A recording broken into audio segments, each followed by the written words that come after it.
the issue about causality, destiny, fate is a perennial issue in every philosophical system. What is causality? For instance, in Buddhism, who is actually the cause if there's no person ultimately? There's only process, because there is an apparent entity. I say apparent because in some forms of Buddhism there's an idea of anattma. There's no self behind it ultimately, because nirvana means to come to understand that nothing's really happening, and that the stillness means no sense of personhood, no self-grasping, because there's no self to grasp ultimately. It's only an illusory idea. So who's the cause then, ultimately, of that? And then you have similar discussions going on in Jainism, and the Shaivites discuss the Mimamsas, talk about causality. When we come to Vedanta and the different darshans, the ultimate description comes back and is summarized by Krishna in the Bhagavad Gita in the 18th chapter, where he says there's 5 causes to every action.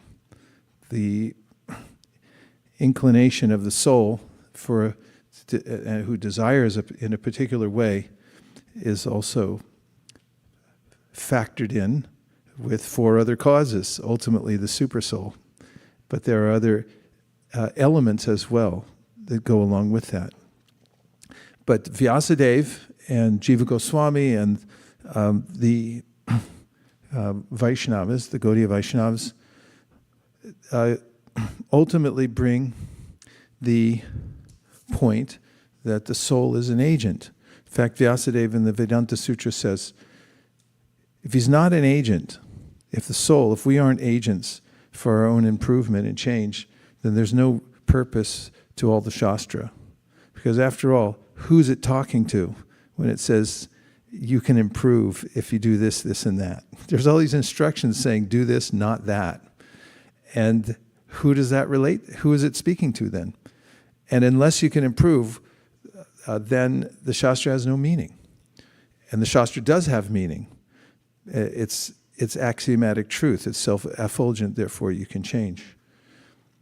So we may be confronted with destiny or apparent fate, but it doesn't mean that even in that moment there isn't something we can do about it, because we can always respond in that moment to the degree that we have some freedom. Freedom comes from having some knowledge, the difference between my body and myself, and that there is a proper way to act. Some people don't have that at all, so if they're in abject ignorance, Chaitanya Mahaprabhu said, Maya Mugdha Jiva Nahi Swata Krishna Gyan, that people don't automatically come out of ignorance, therefore there has to be some intervention. That's why, he goes on to say, Chaitanya Mahaprabhu, that's why we distribute knowledge. Why do you think we distribute Bhagavad Gita in large quantities? Just for entertainment? Because we have nothing better to do in the last 3 months of the year? No, because when a soul comes in contact with spiritual knowledge, he or she can read it and then say, aha, now I could do something different.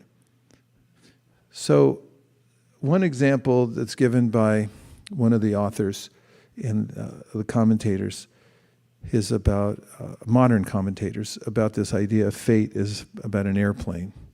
Let's say you bought a ticket from here to Chicago, which I recommend. You should go see Chicago sometime. We'll go together. Go to Chicago, and once you buy the ticket, and you get on the plane, that's where you're going. Unless, of course, you don't wear your mask, then they'll land and kick you off. But if you get on the plane, you're going to Chicago, so that's set. That's your fate. However, it doesn't mean that when you're on the plane, there aren't certain things that you can do. You can make arrangements from the plane. You could even get internet on most of the flights. And then when I get to Chicago, I'm coming straight back. Or you can do things on the plane that entangle you more. Like I just mentioned, you say, I'm not wearing a mask. And they say, well, you're going to be under arrest when we land. I was like, so what? Okay. you're creating your destiny more. Or you can make arrangements when you get there. You can turn around and come back, or here's what I'm going to do when I'm in Chicago, and so forth. So there's this parallel. Yes, fate is going on according to past momentum. We've bought our ticket. We have our prarabdha. It's our body.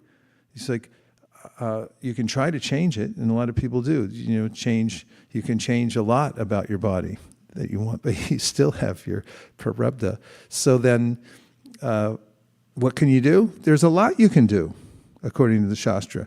And that's what we're talking about. That you can, as Shamrupa said, and others, come into the association of devotees and hear. Prabhupada once said, God helps those who help themselves means, helping oneself means putting oneself in front of transcendental sound vibration. So if you can't help yourself, at least help God help you to come out of your so-called fate and destiny by putting yourself in front of transcendental sound vibration.